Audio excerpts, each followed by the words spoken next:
নমস্কার, আমি কুশ। স্টোরিশিপ বাংলা ইউটিউব চ্যানেলে আপনাকে স্বাগত। ঘোষবাবুর গোয়েন্দাগিরি সিরিজের এই সপ্তাহের গল্প শেষ ট্রেনের যাত্রী।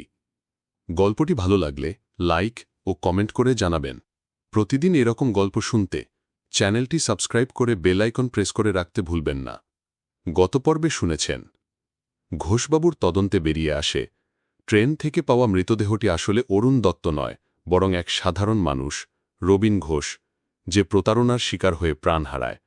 অরুণ নিজেই এই ফাঁদ পেতেছিল নিজের মৃত্যুর মিথ্যে নাটক রচনা করে পালানোর জন্য, আর অনামিকার দেওয়া ভিডিও প্রমাণ ফাঁস হওয়ার অপেক্ষায়। সৌমিত্র বসু মারা গেছেন এক রহস্যজনক দুর্ঘটনায়। এই মৃত্যু কি নিছক দুর্ঘটনা নাকি নীরবতার বিনিময়? সব প্রশ্নের উত্তর অপেক্ষা করছে শেষ পর্বে। শুরু করছি শেষ ট্রেনের যাত্রী গল্পের সপ্তম তথা শেষ পর্ব। রায়গঞ্জ থানার কনফারেন্স রুমে ঘোষবাবু একা বসে আছেন।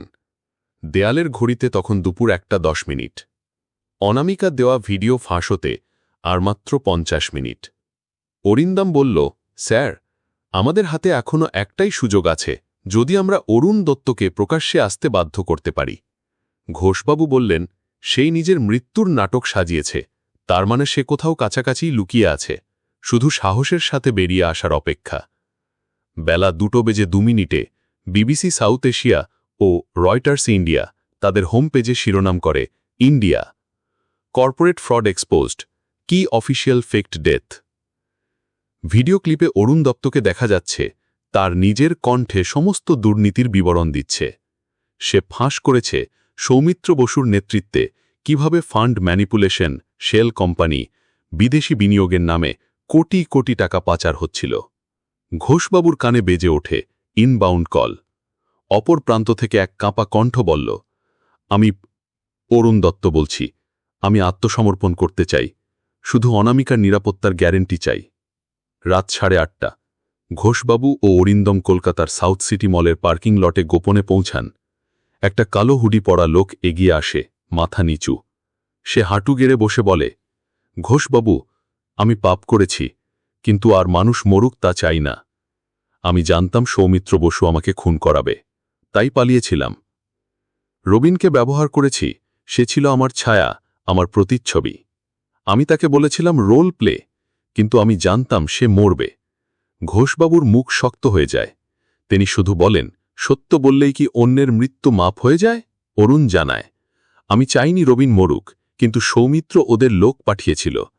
আমার প্ল্যান ভেদ করে তারাই রবিনকে মেরে ফেলেছে, ভেবে নিয়েছে আমি। এখন অনামিকাও ঝুঁকিতে আছে। ঘোষবাবু ধীরে ধীরে বলেন, তুমি ভুল করেছিলে। মৃত্যুর গল্প সাজিয়ে বাঁচা যায় না, কারণ মৃতদের চিৎকার জীবিতদের চেয়েও বেশি জোরে বাজে। 2 দিন পর রায়গঞ্জ থানার সামনে সাংবাদিকদের ভিড়। ঘোষবাবু অরুণ দত্তকে প্রেসের সামনে আনেন। অরুণ ঘোষণা করেন, আমি সব বলবো, তদন্তে সাহায্য করব, আমি শুধু চাই আমার স্ত্রী যেন নিরাপদ থাকে। পরে জানা যায়, কেন্দ্রীয় তদন্ত ব্যুরো মামলা নেয়। বহু কর্পোরেট হাউসে রেইড হয়। অনামিকা দত্ত সরকারের বিশেষ সুরক্ষার আওতায় আসে।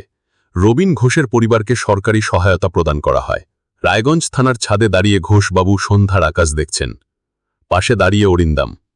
অরিন্দম জিজ্ঞেস করল, স্যার, এত বড় একটা কেস শেষ হলো, আপনি কি ভাবছেন?